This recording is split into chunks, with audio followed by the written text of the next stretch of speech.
প্রস্রাব সাদা হওয়ার প্রধান কারণ হল প্রস্রাবে ক্যালসিয়াম, ফসফেট এবং অন্যান্য খনিজ জমার অতিরিক্ত উপস্থিতি অথবা মূত্রনালীর সংক্রমণ অতি। তো বন্ধুরা, যে কথাটি শুনলেন সেটা কিন্তু আমার ভয়েস নয়, এটা কিন্তু গুগল আপনাদেরকে বলে দিচ্ছে। গুগলে যে এআই অপশানটা আছে তার মাধ্যমে আমরা জানতে পাচ্ছি। তো আপনারা কিভাবে এটা জানবেন, চলুন দেখে নেওয়া যাক। আপনারা দেখছেন টেকনিক্যাল জানা অজানা।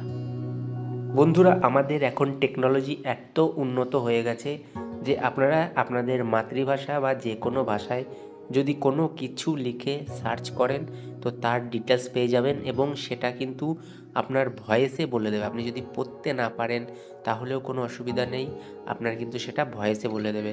তো দেখুন, আমি এখানে গুগল সার্চে গেলাম এবং এখানে একটা কথা লিখলাম যে প্রস্রাব সাদা হবার কারণ বা প্রস্রাব সাদা হয় কেন, এটা লিখে আমি যখন এটাকে সার্চ করলাম তো দেখুন এখানে কিন্তু এআই দ্বারা, ফোনের যে এআই ইন্টেলিজেন্টটা আছে তার দ্বারা কিন্তু এখানে সব কিছু আমার নিচে দিয়ে দিল। দেখুন এখানে পুরো দিয়ে দিল বাংলাতে, এবং নিচে আরও কিছু আপনারা দেখতে পাচ্ছেন। এখান থেকে আপনারা ভালোভাবে সেই রোগ সম্পর্কে জেনে নিতে পারবেন। এবার দেখুন এখানে শো মোর আছে, শো মোরে যখন ক্লিক করলাম এখানে কিন্তু পুরো ডিটেলস আপনার দিয়ে দিয়েছে। মোটামুটি একটা ধারণা আপনি ভালোভাবে পেয়ে যাবেন যেটা কী ধরনের রোগ হতে পারে। তো এটা যদি আপনি পড়তে না পারেন তো এখানে দেখুন শুনুন বলে একটা অপশান দেওয়া আছে। আপনি দেখতে পাচ্ছেন যে শুনুন বলে যে এই অপশানটা, এখানে যদি আপনি ক্লিক করেন তাহলে কিন্তু পুরো এই ডিটেলসটা আপনাকে পড়ে বলে দেবে। এটা পুরো সম্পূর্ণ এআই দ্বারা পরিচালিত। তো দেখুন এখানে আমি শুনুনে ক্লিক করছি। প্রস্রাব সাদা হওয়ার প্রধান কারণ হল প্রস্রাবে ক্যালসিয়াম, ফসফেট এবং অন্যান্য খনিজ জমার অতিরিক্ত উপস্থিতি অথবা মূত্রনালীর সংক্রমণ অতি। এখানে প্রস্রাব সাদা হওয়ার কিছু সম্ভাব্য কারণ আলোচনা করা হলো। 1. মূত্রনালীর সংক্রমণ অতি। ইউটিআই এর কারণে প্রস্রাবে সাদা রক্তকণিকা এবং পুঁজ দেখা যেতে পারে, যা প্রস্রাবকে ঘোলাটে বা সাদা দেখায়।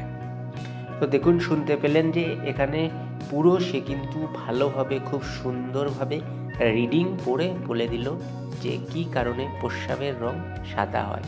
তো এখানে আপনারা দেখুন যে এই জায়গাটায় কিন্তু আমার একটা লিঙ্কও দেওয়া আছে। এই যে একটা লিঙ্ক দেওয়া আছে, এই লিঙ্কে যদি আপনি ক্লিক করেন তো এখানে আপনার বিভিন্ন জায়গায় যে এর মানে বা এই ধরনের রোগের ফলে কি হয়েছে কোথায়, সেগুলোও কিন্তু এখানে দেওয়া আছে।